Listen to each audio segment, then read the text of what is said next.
The first week we looked at this big idea. It'll be on the screen for you. Less is more. Say less is more. All right. So we talked about how it's better to have one handful and some peace and tranquility than two handfuls with toil and strife and frustration and anger. And it was a really awesome conversation. Some really cool stuff happened out of that. The second week we looked at this big idea. Say stress is bad.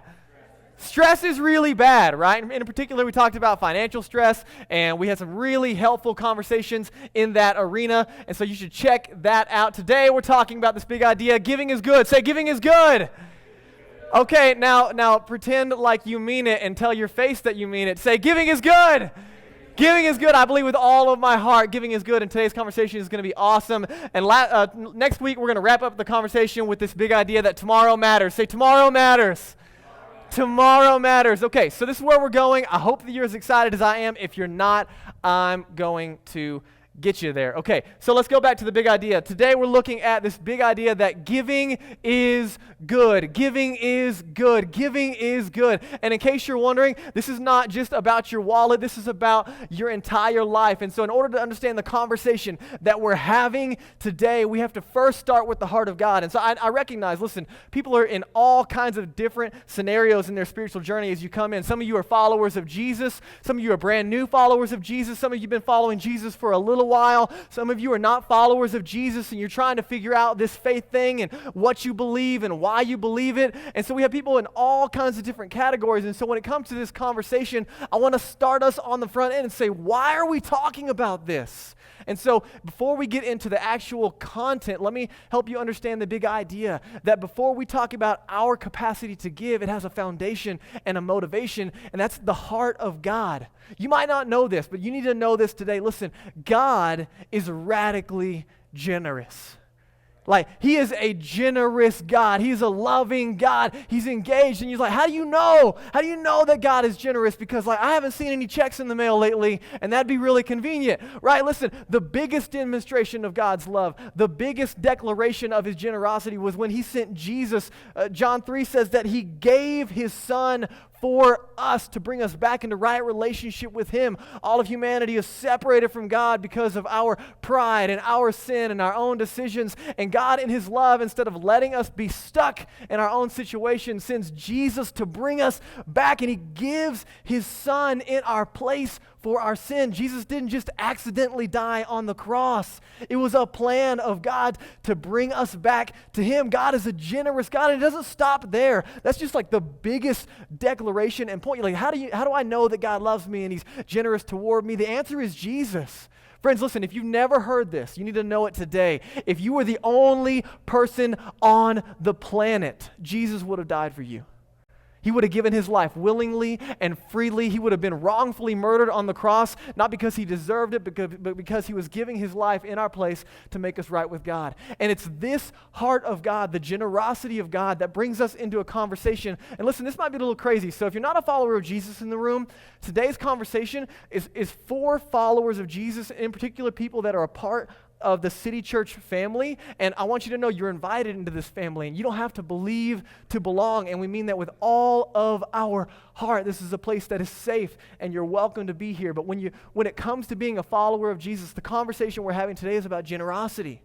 And you say, well, why should Christians be generous, and why should we live in a way that loves big and loud in the world around us? And it starts with the heart of God, that he's generous. And he's so generous that when you start to get a handle on this, and you're like, whoa, God loves me, and he's generous, and he shows up all the time in really amazing ways, all of a sudden you're like, man, like, I want to be generous.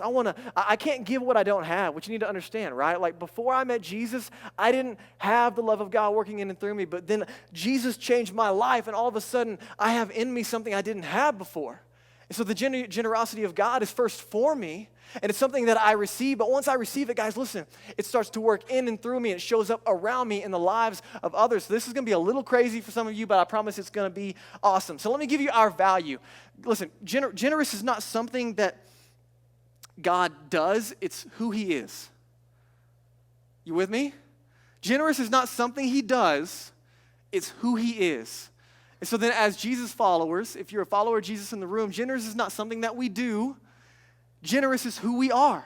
And so one of our values, listen, here's what's really cool. If you've never heard this, you're going to hear it now, but hopefully you've seen it over and over and over again. Hopefully there's thousands of people in Boulder that have experienced this value in real time. We've passed out thousands of donuts and thousands of cups of coffee, and we've served the homeless shelter, and we serve Crestview Elementary, and we love our neighbors, and we help people move. That's how you know you really love somebody, is when you move some boxes for them into a new place, right? Like, that's real sacrificial love. And so if you haven't heard this value, hopefully you've seen it. I want you to know tons of people have, thanks to the love of this room. Now, our value, I'm just going to read it for you so you know. It's on our website. It's everywhere. It's on banners. It's something we try to get into our DNA. Generosity is about giving more than what is required. That's what we're talking about today.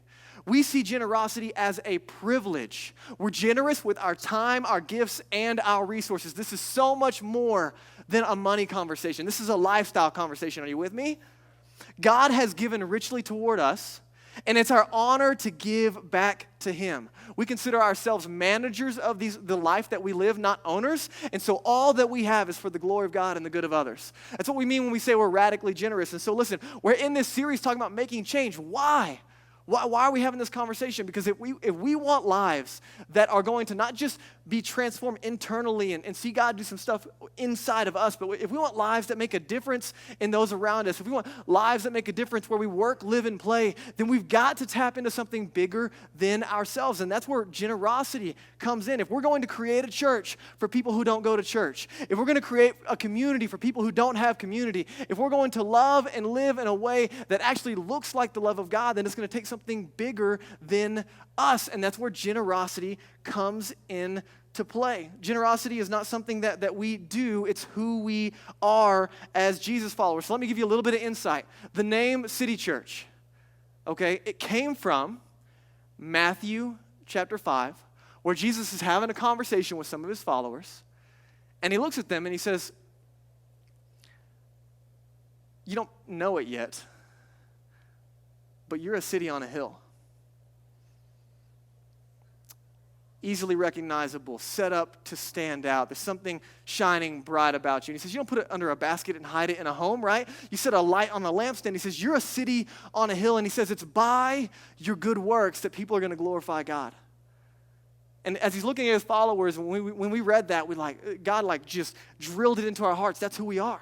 We're going to move to Boulder. We're going to start a church in the city and for the city. We have weekend gatherings, and they're important, and we want to gather together and get in line with what God's doing in and around the world, but we're so much more than a weekend service. We do not exist for ourselves. We are the church, and we exist for the world. Part of our radical generosity is because we're additionally following the heart of God for all those who are not in His family yet. And so we are here to help people who are not connected get connected. And we're not going to wait for them to come through these doors. We are the church. We exist for the world. And we are constantly and aggressively loving and serving in big ways outside of the hour that we gather on the weekends. Are you with me?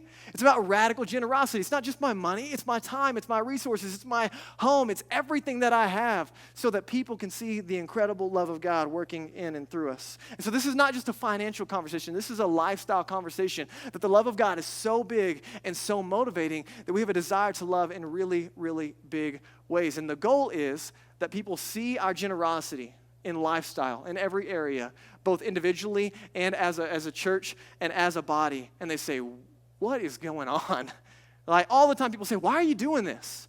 Why are you loving this way? Why are you serving this way? Why are you giving up your home? Why? And we get to say, man, I think this is what Jesus would do. I think God loves this big. And so we're getting to the heart of the conversation that giving is good. Now, let's go to Acts chapter 20. Let me show you something from Jesus.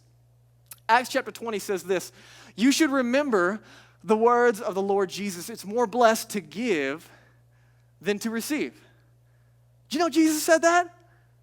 I was like, what? Like, in Acts, Jesus said it's more blessed to give than to receive. Now catch this, right? It's more blessed. How many of you guys have received stuff from people and it's a blessing, right? Right? Christmas comes around and you're grateful that your parents still get you something for Christmas, or right? It's more blessed to give than to receive, but it's still a blessing, right? I started thinking about this conversation. Giving is good. Giving is good. Giving is good. And many of you, listen, we live in Boulder. We value altruism, and there's already like a generosity sector in Boulder. What I'm inviting you into is I believe there's a supernatural, radical generosity that we get to extend through the love of God that's bigger than altruism. Are you with me? It includes being altruistic, but it has a bigger foundation and a bigger end game. That's what I'm inviting you into. And so I started thinking about, is there a single emotional, story that I have of personal consumption? I have lots of emotional stories of people giving, right, to me and my family. I have a lot of emotional stories of me giving to someone else. But I don't have a lot of emotional stories of me giving to myself, right? I was trying to think okay, the first time I went to Best Buy and bought my first flat screen TV, right? It was the most spiritual moment of my life, right? Right? Or the first time that I got to hold an iPhone 7 Plus, right? I've never felt closer to God in my life than in that moment, right? Or the first time I bought my motorcycle, right? It was the most amazing. I cried all the way home like a baby because I bought myself that motorcycle, right? I don't have any emotional consumption stories, right? And you probably don't either. Anytime that you serve and bless yourself, you might benefit from it, but it's not emotional. But for some reason, we get emotional when others give to us and then we give to others. So I have a few stories just to help get on the same page. And I'm curious, right? Would you agree? It's actually more blessed to give than to receive. And hopefully your heart will get there with me. Before we moved here, God called us to Boulder about 3 years ago. And I had the chance to grab lunch with one of my friends. He was going to do the same thing. We were moving to Boulder to plant City Church. He was moving to London to plant churches. And he was a single guy, one of my friends. And this is the last time we were going to see each other. We grabbed lunch at Chipotle because that's what manly men do, is eat raw meat in our burritos and have manly talk and talk about our manly beards and all those things. That's just what happens. So I didn't have a beard, so it didn't count. But we got together, and we're just sharing, hey, man, love you, praying for you, so excited that God's called you to London, praying for you that you're going to Boulder. It's going to be awesome. And this guy's name is Justin Rhodes. We don't support him as a church yet, but he's doing some incredible stuff in London with his family and some friends. And after we got done with lunch, I think I bought him lunch. I can't remember, to be honest with you. But he was a missionary, right? So he was all around the country raising money to go to London to plant churches, okay? And so then I think I might have, out of pity, bought him lunch. And then he hands me a check, folded in half, and it says, hey, listen, God told me to give this to you. And I was like, nah, man, you don't need to do that. No. And he's like, no, God told me to give it to you. I said, okay. Thank you. Genuinely. I just want to learn to say thank you well, right? And so I'm like, awesome, thank you.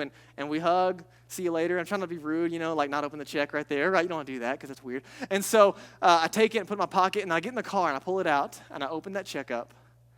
And this single missionary moving to London wrote me a check for City Church for $5,000.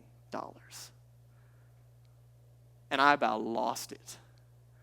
One of the most emotional, I have tons of emotional stories like that, guys, but one of them, I'm like,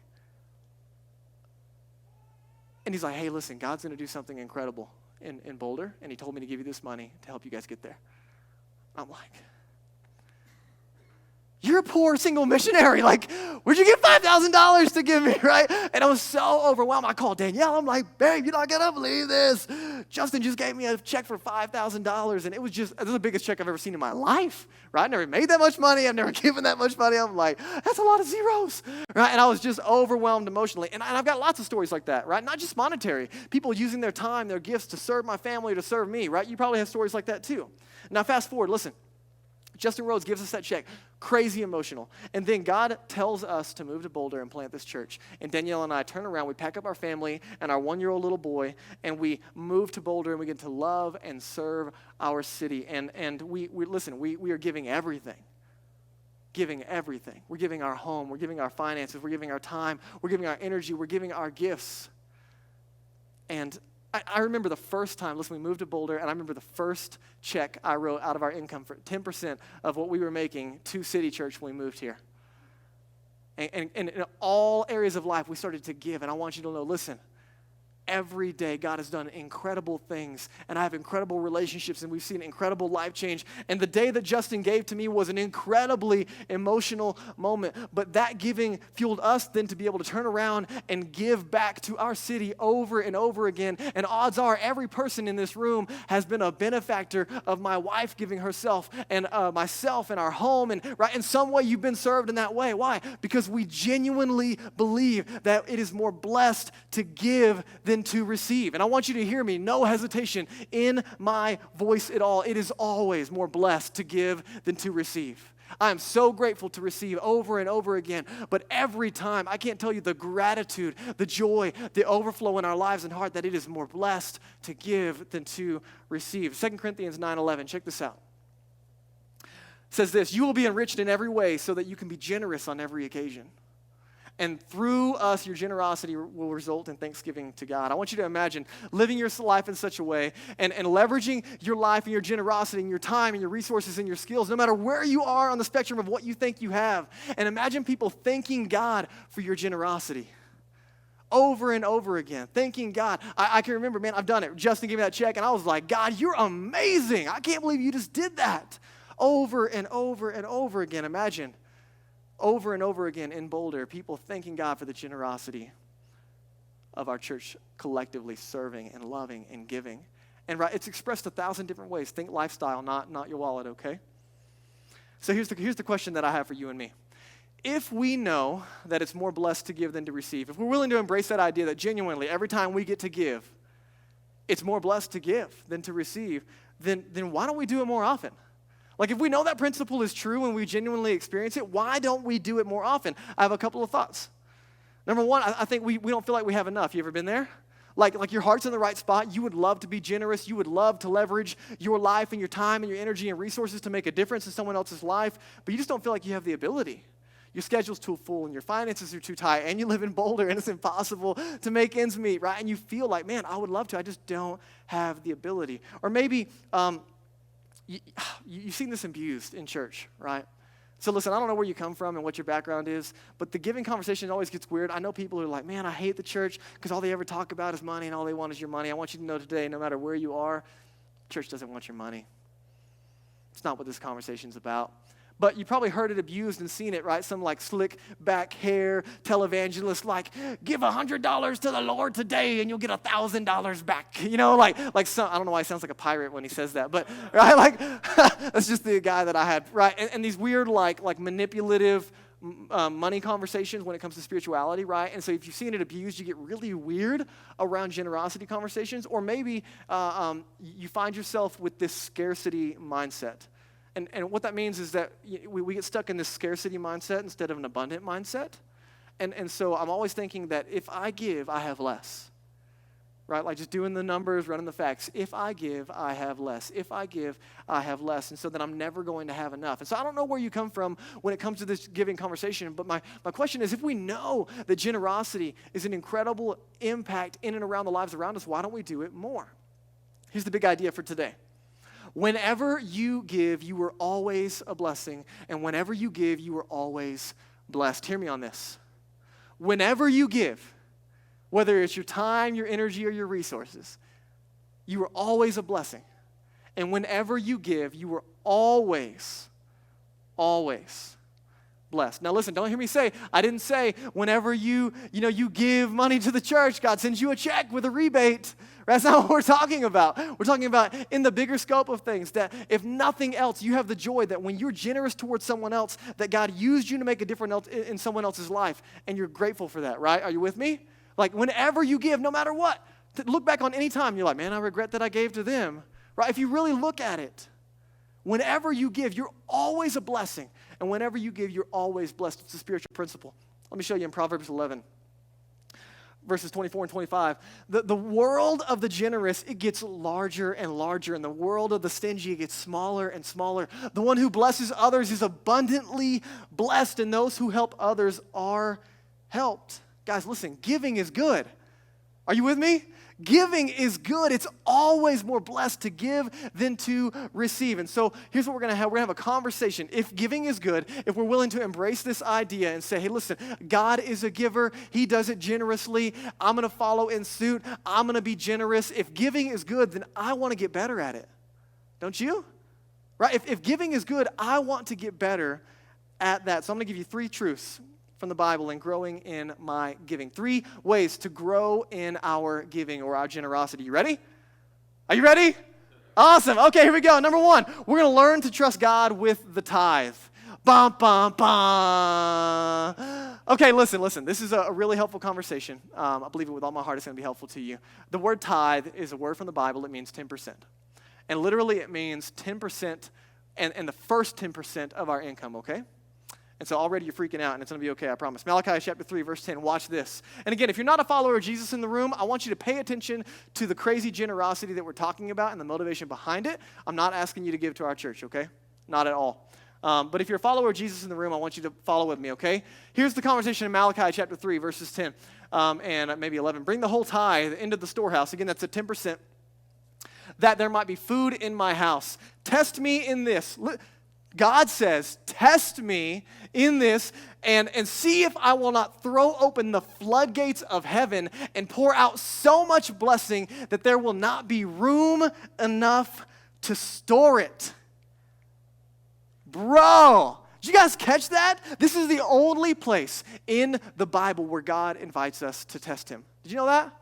The only place in all of the things that God invites us into that he invites us to test him on something. Like, Drake, this is crazy. Hold on, wait a minute. When I followed Jesus, I did not sign up for this. It said there was no fine print that said anything about giving money. It's already getting a little weird, and 10% sounds like a lot of money, and it is. And so why would God invite us to test him in this? I don't know for sure because we have no recollection of it, but I think because he knew it would freak us out. Right? I knew that this conversation would absolutely freak us out. Some of you are like, dude, did I sign up for this? I thought I was just being a part of a cool community that was making a difference. I didn't know they were going to ask anything from me. Listen, this is the only place that God tells us to test him. And so here's the conversation. Last week we talked about getting out of debt because stress is bad. And she's like, wait a minute, wait. Drake, I'm supposed to get rid of stuff, less is more, I got that, and the stress is bad, so get out of debt, and then I'm supposed to give? How am I supposed to get out of debt and give at the same time? That's crazy.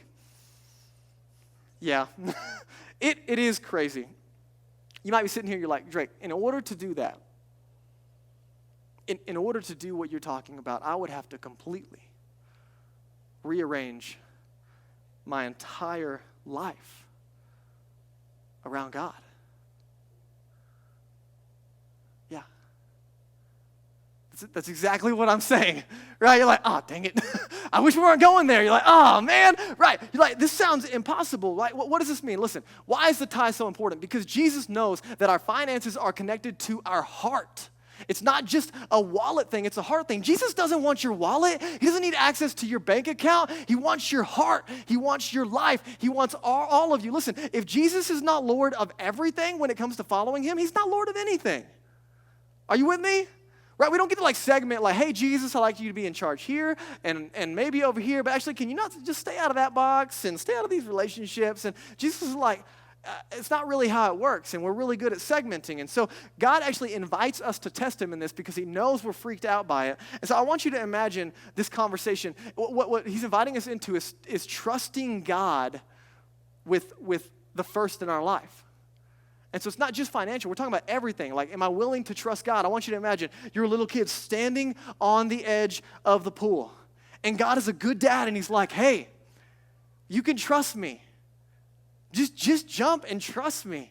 I got you. And we're on the edge, and we're like, I don't know if I can trust you or not. And God's saying, listen, you can trust me. I'm a good dad. If you can trust me with your eternal, security and this eternal part of your life, you would think that maybe you could trust me with your finances too? If I'm willing to trust God with my soul, could I trust him with my wallet? It's a really good question. And some of us, we struggle in this, and what it brings up in us is, do we really trust God? Do we really trust God? And I want you to bring it back, okay, to the motivation.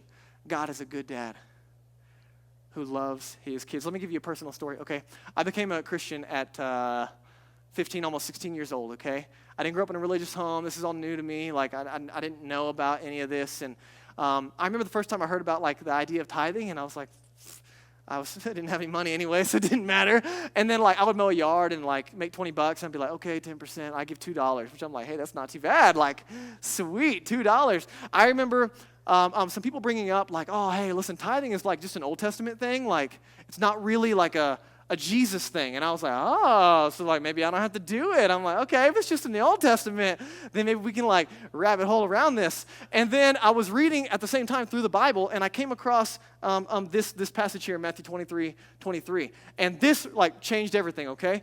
Jesus is talking to religious people who are really good about, like, doing a bunch of religious things, including tithing, but they're really, really bad about loving the people around them that Jesus has called them to love. And so here's the conversation he has. He says, to these hypocrites, he says, what sorrow awaits you, you teachers of religious law, and you Pharisees, you hypocrites? He says, because you're careful to tithe even the tiniest income from your herb gardens, but you ignore the more important aspects of the law, right? So they'd be walking around, they find a dime in the parking lot, and they would give a penny, right? They're like, oh, and they would make a big deal about it, like, look how generous I am, and they got a lot of religious flack going on, and he says, man, you're really good at that, but you're ignoring the big points. You're ignoring justice. You're ignoring mercy. You're ignoring faith. The things that involve people, like you're really good at your religious isms, but you're not loving people. And that's what God is really concerned about. Now watch what Jesus says. You should tithe. Oh, hold on. Wait a minute, Jesus. But don't neglect the more important things. So at that moment, I'm like, oh, okay, Jesus apparently does care. So here, for me, I don't know where you are today. Jesus said it. I'm going to do it. 16, 17 years old, I get my first paycheck from my first real job, and it wasn't a lot of money to other people. It was a lot of money to me. And I gave my first, like, I didn't have checks, and so I pulled cash out, 10% of whatever I made from being a paintball ref, okay? And I showed up at this church. I'm a brand new Christian, and I put that money in an envelope, and I'm like, all right, God, you better pony up, right? Like, you said test you, I'm going to do it. Jesus said do it, here we go, and I did it. Guys, and I'm telling you, from that moment on, I've never stopped, and God has never stopped providing for me and my family. 16, 17 years old, from there, I never stopped trusting God. Graduated college debt-free, master's debt-free, Danielle's college debt-free, no house payments, no car payments, moved to Boulder debt-free. Over and over again, God is providing and providing and providing. I get a $5,000 check from a dude that I'm like, what? And I get a $10,000 check from a guy. I'm like, wow. And then I get another $10,000 check from a guy. I'm like, wow. And over again, God has always shown up. Listen, I'm not telling you you're going to get these checks in the mail. That's not what we're talking about. God says, test me and see if I won't provide for you. And genuinely, listen, I believe that God can do more with my 90% that's blessed than with 100% of what I actually have. I genuinely believe, and I've seen it over and over again. I've been a Christian for 16 years and giving ever since then, and over again, I've seen God do more with 90% of my income than with me operating out of the whole 100. If you're a follower of Jesus, God invites you to trust him in your tithe. Why? Because if you put God first in your finances, you start to put him first in every area of your life, which is where he wants to be. It's a heart issue, not a wallet issue. So here's what I'm going to do. I made a decision. I will worship God with my first and my best. And I'm going to trust him to bless the rest. I made a decision. Because Jesus said it. I'm going to trust God with my first and my best. I'm going to trust him to bless the rest. Some of you are like just dying under this pressure. Let's move on, okay? So first thing, what are we going to do? We're going to learn to trust God with the tithe. Number two, we're going to plan our generosity. We do a lot of planning when it comes to like getting stuff, right? Like how many of you guys are like super shoppers, okay? I was doing it this week, so I'm super convicted about it, but I'll give it to you anyway. So winter is coming. Like, really? All right, that was a joke. All right, so winter is coming, and I'm trying to live in Colorado and learn to layer. And I need a fleece jacket to like layer as one of the layers, and Google told me I need one. And so I've been looking. I found a fleece jacket I want, and I've been looking everywhere. I'm on Facebook Market, and I'm on Amazon, and I'm on eBay, and I'm like looking for the best price. I'm like, I got to get this jacket so that I can not die because winter is coming, right? And so I'm looking at it, and I've got all this planning that goes into acquiring, right? You with me? You ever plan to acquire? Nod your head, because you do. Okay, and so we plan to acquire. What if we planned to be generous? Not how can we plan to just get more, but how can we plan to actually give more, to be a blessing? Why? Why would we do that? Because it's more blessed to give than to receive. Because every time that I give, I'm being a blessing and I'm always blessed. You with me on this? If we believe these principles, then we should embrace them. Watch this, Isaiah 32:8. But generous people, what do? They plan to do what is generous and they stand firm in their generosity. Whoa, that actually makes a lot of sense. Generous people plan. What does that mean? It means it's intentional generosity. It's not accidental, right? If you try to live an accidentally generous life, you're never going to be able to do it. And so I already told you once, but giving is not something that we do. Generous is who we are. And so the question is, on top of trusting God with my 10%, how can I do more? How can I live a life that's more generous? How can I live in such a way that when people experience me, whether it's my time, my talents, my gifts, my resources, whatever it is that I have the opportunity to be generous with, that because of that experience, they would like take notice and be like, wow, what was going on there? And maybe I get a chance to like tell them like it's about the love of God, and they're like, wow, that Christian's crazy, but that's pretty cool, right? And so why are we doing this? Because it's more blessed to give than to receive. And so let me give you a story real quick. Over the summer, we were tubing on a lake. One of our friends drove up from Houston. We were back in Texas seeing my family, and when she drove up, it rained like really fast. You know how the road gets really slick and all the oil surfaced like right at the moment that it rains. And so she tried to stop at a light, came up to see us, rear-ended somebody, totaled her car, drove it for a minute, and it was leaking coolant, and so it didn't like ruin the motor. All just like she was only there to see us. And so her car is total. She's a college student going on to be an optometrist. She just graduated. She's going into her doctorate now, and so she's up just to see us, and her car gets totaled. And we're like, oh, no. And like a couple days later, Danielle and I are leaving. And so we're like, oh, man, we got to help her. What are we going to do? She didn't have insurance. Just liability. So nothing to cover her car. And we're like, oh, no. And so then immediately she's like, oh, man, I don't know what I'm going to do. Like, might have to like get car payments or something. I'm like, no, don't run away. No, like, don't do that. And I'm like, how can we help her? And so then I go to my dad, and I'm like, Dad, like, what do you think? And he's like, well, we could put a new motor in her car. I'm like, we could? Like, cool. And who is we exactly? And so he's like, man, and I was leaving. I'm like, I would stay and help, but we got to go back to Colorado. And so Seth is still in Texas, and we got another guy named Jacob who's there, and we all know her, and we're like, man, how can we help her not get stuck so she can get back? And my dad's like, listen, if I can get some help, like some hands to help me, we'll put a new motor in her car and save her, like $4,000 on repairing the car. The shop was going to charge her $3,000 just to put a new motor in. So they find a motor for a couple $100, completely like redo this car, completely rebuild it. Seth and Jacob and my dad are all doing it. In the middle of it, my uncle calls my dad, and my uncle had met, it was at their house that we were at the lake. He had met Angela, the girl that we were helping out, one time. That's the first time ever he met her in her life, and they're both Christians. My uncle calls and he says, hey, I feel like God wants us to help her out. What is this repair going to cost? And so between my dad and all the hands helping, and then my uncle, they pay for her car to be repaired completely on their own. And they don't tell her. Like, she thinks she's going to have to pay for all the parts and everything. And so they completely rebuild her car. They toss her the keys. She can drive back to Houston. And I was watching this whole thing, and I'm like, this is the coolest demonstration of love and generosity I have ever seen.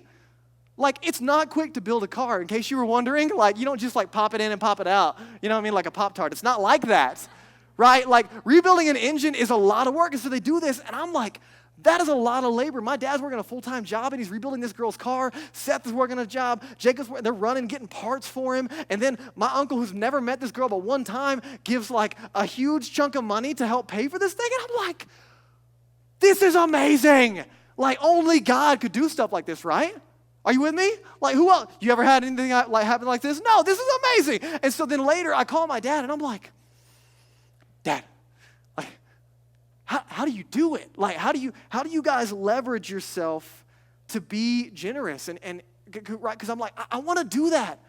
I want to live in such a way where I could like just bless the pants off of somebody. You know what I'm saying? Like just blow their mind and be like, yeah, that's the love of God. What you gonna do about it, right? Like, I would love to do that. I'm so inspired. And he's like, man, listen, like, we couldn't always do this. And right, you probably recognize this. What's a lot for me and what's a lot for them could be different in different seasons.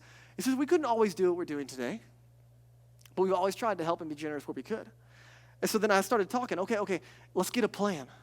I went to Danielle. I said, babe, what can we do, right? We don't have $3,000 sitting in the bank that we can just hand somebody for a new car, right? What can we do? And I was like, oh, we're pretty tight. We got budgets and stuff. And I'm like, hey, babe, do you think we could set aside $20 a month? Like, we have a savings account that we don't really use. Like, it's just empty. And so I was like, what if we just, I guess it's not a savings account if it doesn't have anything in it, but we have an account with a zero on it. And I was like, hey, what if we took $20 a month and put it in that account? And like that entire account, like it's not a lot, right? Like, but I think we could do it. You think we could give $20? Okay, all right. So what if we took $20, put it in that account, and we set it there, and the only thing we're allowed to touch that account for is to bless other people? I said, what do you think? Can we do that? She's like, I think so. Like, $20 is probably doable, right? You got to have a plan. It's not accidental. And so like, for example, someone in our church bought someone a radiator recently for their car because it was leaking and they were feeling like just, hey, here's a new radiator for a car. And then they came over and we put it in my garage, right? Like I don't know where you can help, but you can help somewhere, right? Are you with me? Like, I might not have a couple grand to hand to somebody, but the other day my neighbor needed their tire changed. They didn't know how to do it, so I did it for them. Right? Okay, that works. My dad said, listen, we couldn't always do it all, but we could do something. But the generous only do it when they have a plan. Are you with me? So we got to get a plan. So first thing, we're going to trust God. We're going to trust God with the tithe. We're going to get a plan. We're going to plan our generosity. And the last thing, we're going to start being generous now. Like today. Like 5 minutes ago. You're like, wait a minute, Dre, I thought we were getting out of debt. No, listen. We're not going to wait to be a blessing until we're out of debt. Why? Because we're going to be a blessing along the way, because we're always a blessing when we bless other people, and we're always blessed. If it's truly more blessed to give than to receive, we're not going to wait to be generous. We're going to trust God that when he tells us to be generous with somebody, that we're going to do it and that he's going to continue to provide. Are you with me on this? Right? Why are we doing this? So the world around us will be blown away by the love and generosity of God. Are you with me on this? This is all about Jesus. It has nothing to do with me or you or our wallets. It's all about making a big deal about the love of God. Philemon 1:6, check this out. I'm praying that you will put into action the generosity that comes from your faith as you understand and experience all the good things we have in Jesus Christ. He says, I'm praying that you're going to put into action the generosity that comes from what? Your faith. If you're a follower of Jesus in the room, he says, as you understand and experience all the good things from Jesus, as you're overwhelmed more and more by the love of God, you're able to put into action more and more the demonstration of that love of God working in and through you. As you and I understand this reality that he has given everything, then our only reasonable response is that we would give everything. Are you with me on this? If you're a follower of Jesus, this is for me and you. Why? Because God doesn't just own the 10% of our income, guys. He owns it all. Every breath in our lungs, he's given it all as a gift to us. And we are managers, not owners. And so we want to ask God, what do you want me to do? And we want to leverage that generosity, not only because we're a blessing, but then we always know we can trust God to bless us and take care of us in the process. So let me close with this idea. So what does this look like as a church, okay? I'm inviting you into the process of what it looks like to live radically generous lives individually, but I want you to know corporately, not only have we been embracing this from day one, and so listen, when you choose to be a part of this family, you choose to be a part of the demonstration of the radical generosity of God over and over again. You say, what does it look like? I'll tell you, listen, from day one, we've been crazy blessed. And can I be honest with you? I think it's because from the beginning, Danielle and I made a decision that we're always going to trust God. Right? We're always going to put 10%, we're always going to do it. We're always going to do it. And so listen, it looks like this. Like, okay, God, we're going to give 10%. And then when Daniel and Michelle got called to Boulder, God told us, hey, I want you to give them $100 out of your own pocket to help them be here in Boulder. And we said, okay. And over again, God would tell us, be generous, be generous, be generous, be generous. We're like, okay, let's do it, let's do it, let's do it. And I think God has showed up in big ways for City Church, partly because of the foundation he set on the front end. So let me share some crazy stories. You ready? This is going to blow your mind. Right now, today, there are over 100 individuals and churches around the country that support City Church financially. Today, there are over 100 churches and individuals. Listen, guys, I got kids that were in our youth group that are like 20 and some change, sending $50 and $100 a month to City Church so that we can do what we do in the city. It's amazing. It's mind-blowing. Listen, we have individuals who are part of this church who give faithfully every month so that we can do crazy, radically generous things in the city all the time.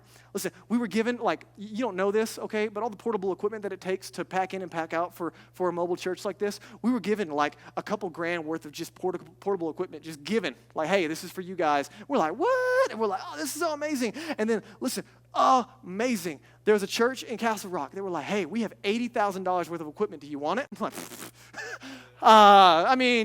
if you just got it laying around, right? And so they say, listen, we've got a truck, a trailer, and $80,000 worth of equipment that we'll give you. Do you think you can get together $15,000? And I was like, oh, God's going to get it together. Don't you worry, right? And listen, here's what's amazing.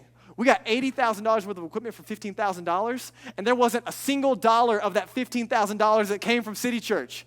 People all around the nation gave $15,000 to City Church so we could purchase $80,000 worth of equipment. But, oh my goodness, guys, you have no idea, right? This is the stuff that buries the church on the front end, right? I don't have this money laying around, right? I didn't have all this padded in the bank before we moved to Boulder. How are we going to do this, God? And he keeps showing up 3 different times, guys, 3 different times. I've been handed a $10,000 check. Non-prompted, I didn't ask for it 3 different times. I've never seen that many zeros in my life. I'm like, God, are you kidding me? I have a journal. I have a journal of all the ways that God has shown up, blowing my mind. Listen, every month, New Day, this church right here, they give to City Church generously the space to let us meet here. There's not a single church in Boulder that gets to experience that generosity. There are church planners who hate my guts today all over Denver because of the space that we get to meet in, because we don't have to pay for it, because New Day is incredibly generous and they love what God is doing. Why? Why are we doing this? Because it's all God, guys. It's all God. So you say, what does it look like for us? I want you to know, from day one, City Church has given away 10% of every dollar that's come in. From day one, we've given away 10% of every dollar that's come in to other church plants and to feeding centers and missions around the world. From day one. Even when it was just my check, we did it, okay? From the very beginning. We had an opportunity. There was a feeding center in the Philippines. They needed $100 a month to feed 50 kids. We didn't have $100 a month, but we felt like God wanted us to do it, and so we started giving them $100 a month before we even had it. We said, hey, if we're going to be radically generous, we're going to do it now. There's kids who are hungry, who need some simple food, and we want to get some stuff in their bellies before they get to hear about Jesus. We're going to love and serve them. We're choosing to be generous. Listen, every month we invest time, money, energy, resources, and the talents of the people in this room into our city because we choose to be radically generous. That's all you. That's the person you're sitting next to. It's amazing. Who else does this on the planet? Nobody. Because God is doing something incredible. There's a church planner who reached out to me this week. They're in Fort Collins. And they're like, man, we need a soundboard, and we need some help. And like, we have like a $5,000 soundboard that we bought that we don't use right now. And we've been trying to sell it forever, and it's been sitting there and sitting there and sitting there. And I'm getting ready to have this conversation. And God's like, you need to help them out. And I'm like, oh. And so we're able to give this guy a $5,000 soundboard for I think $1,000 is what we're doing for him. And he's like, hey, I also need some portable church carts. And we're like, dude, just take them. You can just have them, because radical generosity is something that we're going to live from the bottom up. And so I want you to know, listen, if you're a part of this family, it's all about Jesus. It's all about his love in and through the world around us. And we get to love in big ways with our time, with our energy, and with our resources. So what is it for you? What's your next step? Maybe you're a follower of Jesus in the room and you had no idea that this tithe conversation was even there. I want you to know God invites you to trust him, and you could do it today. You can do it today, trusting that God not only is going to use it to be a blessing in our city, but also you're going to be blessed and taken care of in the process. Maybe you need to make a plan. Maybe you have a desire to be generous and you just feel like you can't do anything. Odds are you can do something. You can do something. So make a plan. What are you going to do? How much time do you need to allocate? $5 a month that you can set up. What is it for you? And then start this week. What are you going to do this week? What can you put into action this week? Let's not wait to be generous, because there's lives to be changed right now. Today, what can you do? I'm going to invite you to bow your heads and pray with me as we close out the service. And as you bow your heads and close your eyes, I want you to just take a moment and reflect, because I realize we've covered a lot, and so this is just a moment for you to have some private reflection and not take a nap. And so as you reflect, listen, I want you to know, if you're not a follower of Jesus in the room, God is not inviting you to be religious. He's inviting you into a relationship. And before God ever asks for anything from you, he invites you to receive what he's already done for you. And the entire reason there's some crazy Christians in the room who choose to live a radically generous life is because of the radical generosity of the God who loved and saved them first. And if you're in the room, guys, and you have never asked Jesus to save you, I want you to know there's a gift on the table that Jesus paid for. It's fully paid for. You simply receive it through faith. You believe that Jesus is God. He lived a perfect life, the life that you can't live. He died on the cross, the death that you deserved. He was buried and he rose again, proving he was God and proving he had the power not only to raise up his own life, but to make you completely new, to save you and set you free. And if you would ask Jesus to save you today in your own heart and mind, you can turn your life over to Jesus and say, Jesus, I want you to be first in my life. I want to receive the gift that you already purchased. I want to receive the generosity that's been extended to me, and I want to have a relationship with you. However you would say that in your own heart and mind today, if you would do it right now, sitting where you are, I want you to know Jesus meets you in this place, makes you spiritually alive in this moment. You can be saved and set free and start that relationship with God today. No doubting, 100%. Trusting that he can do that. You can do it right now. If you're a follower of Jesus in the room, man, I don't know where this lands for you, but I want to invite you to trust God. Some of you are already crazy generous, and I'm so grateful for you. And maybe you're like Danielle and I, where we say, man, we want to get better and grow in our generosity, so maybe you need to make a plan. What else might God be calling you to do? Maybe it's your time that's more valuable than your resources. Maybe it's using your talents. Maybe it's all of the above. But making a plan. And what can you do this week? What one specific action step sitting right now as a follower of Jesus in the room can you do this week? And say, God, use me to make a difference. And let your love work in and through me. God, super grateful for your love for us. Really grateful that we get to be in here together as we get ready to sing this next song. God, I pray that you would help us to reflect in our own hearts and minds what you're doing and how you can use us to make a difference in the world around us. Man, we love you, we trust you, and we're so grateful that we get to be a part of what you're doing in Boulder. And I pray for every individual in the room, whatever that next step might be, that they would just simply trust you, hear you, and take the next step in obeying you. And if there's anyone in the room who hasn't trusted you, man, and they would make a decision today to ask you to save them and set them free. And God, I pray that you would use our generosity to let people know in Boulder about your incredible love. It's in Jesus' name. Amen.